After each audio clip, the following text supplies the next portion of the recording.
it's difficult for us to say is because of climate change or not, but there is a huge change in the climate that we can notice. So I was photographing that for quite a long time, and the series called A Tale of Paradise Lost. And for me, it was a more story about how the livelihood, simple farmers, fishermen and human beings were changed rather than this big word called climate change. So for me, it was never about datas and numbers and facts and figures. It's about people and how they're struggling every day to live a normal life.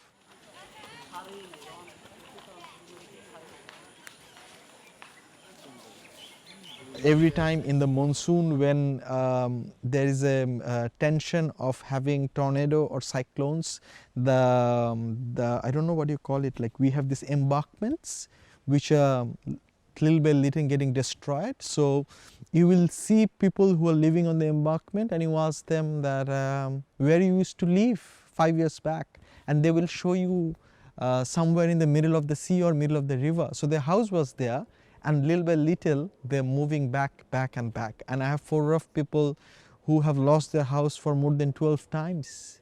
So what happens to people, actually, if you lost your land, actually your root is gone, because then you have to start from zero.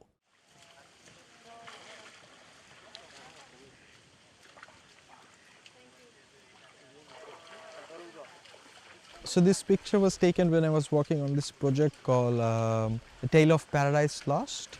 It's in the border of India and Bangladesh.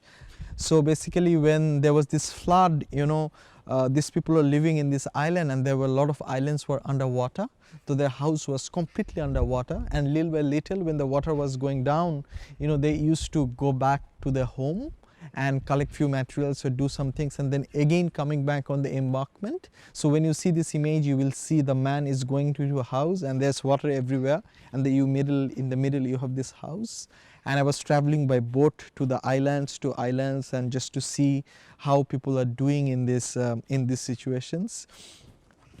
And yeah, there are certain kind of places where these things are happening for ages, and people are just used to migrate from one island to another island. So we have these amazing stories where if one island is gone in the sea or into a river, there will be new island, and there will be new hope, and there will be new life.